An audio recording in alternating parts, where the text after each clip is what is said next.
নমস্কার বন্ধুরা, আপনারা সবাই কেমন আছেন? আশা করি সবাই অনেক ভালো আছেন। লক্ষ্মী রান্নাঘরে আপনাদের অনেক অনেক স্বাগত।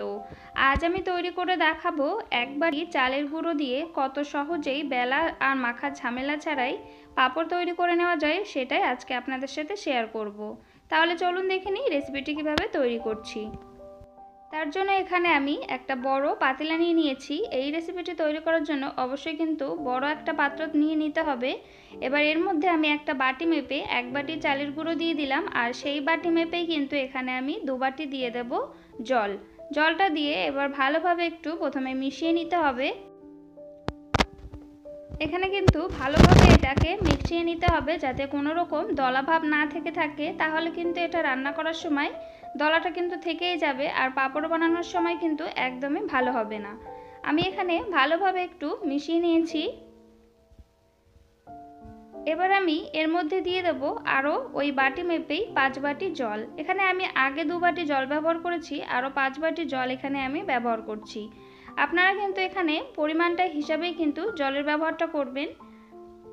আমি এখানে 5 বাটি মতো জল দিয়ে দিয়েছি। এবার আমি ভালোভাবে একটু মিশিয়ে নেব।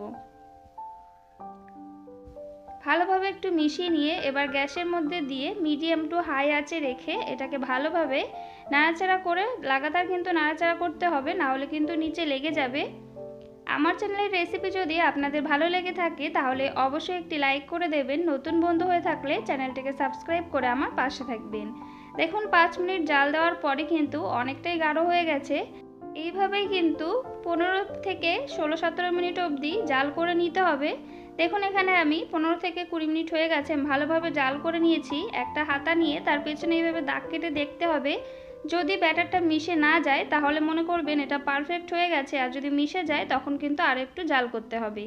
এবার গ্যাসটা বন্ধ করে এর মধ্যে দিয়ে দেবো আমি স্বাদ মতো লবণ। পাঁপড়ে কিন্তু অবশ্যই লবণের পরিমাণটা একটু বুঝে ব্যবহার করবেন, পরিমাণে কিন্তু একটু অল্পই লাগে পাঁপড়ে। আর এখানে দিয়ে দেবো হাফ চা চামচ মতো গোটা জিরে, আর এখানে আমি 1 চামচ মতো শুকনো লঙ্কা একটু কুচি করে দিয়ে দিয়েছি, আর দিয়েছি বেশ কিছু ধনেপাতা কুচি। অবশ্যই কিন্তু এটা গ্যাস বন্ধ করার পরেই দিতে হবে। আর আপনারা চাইলে কিন্তু সব কিছু স্কিপ করে দিতে পারেন, শুধু লবণের ব্যবহারটাই করতে পারেন। এবার আমি একটা কাগজ নিয়ে নিয়েছি, তার উপরে আমি একটু তেল ব্রাশ করে নেব হালকা করে। তেলটা কিন্তু অবশ্যই ব্রাশ করে নেবেন, তাহলে পাঁপড়টা খুব সহজেই উঠে যাবে। তেলটা ব্রাশ করে নিয়ে এবার অল্প অল্প করে একটু পাঁপড়ের ব্যাটারটা দিয়ে এইভাবে হাতার সাহায্যে একটু গোল করে দিলেই কিন্তু পাঁপড়গুলো তৈরি হয়ে যাবে। আমি একইভাবে কিন্তু সবগুলোকে তৈরি করে নেব। আর এটা আমি যেহেতু রাত্রে তৈরি করেছি, তো সারা রাত আমি পাখার নিচেই রেখে দেব। দেখুন আমি একইভাবে কতগুলো তৈরি করে নিয়েছি। 1 বাটি চালের গুঁড়ো দিয়ে কিন্তু অনেকগুলো পাঁপড় তৈরি হয়ে যায়। আমি কিন্তু এই পাঁপড়টা 1 রাত পাখার হাওয়ায় আর একটা রোদ্রেই কিন্তু পুরো শুকিয়ে গেছে। দেখো শুকিয়ে নিয়েছি এটা আমি। এবার আমি এটাকে ভেজে দেখাচ্ছি যে এটা কত সুন্দরভাবে ভাজা হয়ে যায়, আর এটা কিন্তু খুবই সুন্দর লাগে খেতে।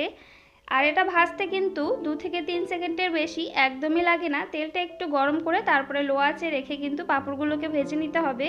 আমি একইভাবে কয়েকটা পাঁপড় ভেজে নিচ্ছি। বাড়িতে এইভাবে একবার হলেও তৈরি করে খেয়ে দেখবেন, আশা করি অনেক ভালো লাগবে। দেখলেন তো কত সহজেই তৈরি হয়ে গেল চালের গুঁড়ো দিয়ে পাঁপড় রেসিপি। এই পাঁপড়গুলো কিন্তু আপনারা সারা বছর সংরক্ষণ করে রাখতে পারবেন, তবে মাঝে মাঝে একটু রোদ্দুরে দিতে হবে। দেখুন একটা পাঁপড় ভাজলে কতটা বড় হয়ে যায় ভাজার পরে। আমি একটা ভেঙে দেখাচ্ছি যে এটা কতটা মুচমুচে হয়েছে। তৈরি হয়ে গেছে চালের গুঁড়ো দিয়ে পাঁপড় রেসিপি। রেসিপিটি যদি আপনাদের ভালো লেগে থাকে তাহলে অবশ্যই একটি লাইক করে দেবেন। নতুন বন্ধু হয়ে থাকলে চ্যানেলটিকে সাবস্ক্রাইব করে আমার পাশে থাকবেন।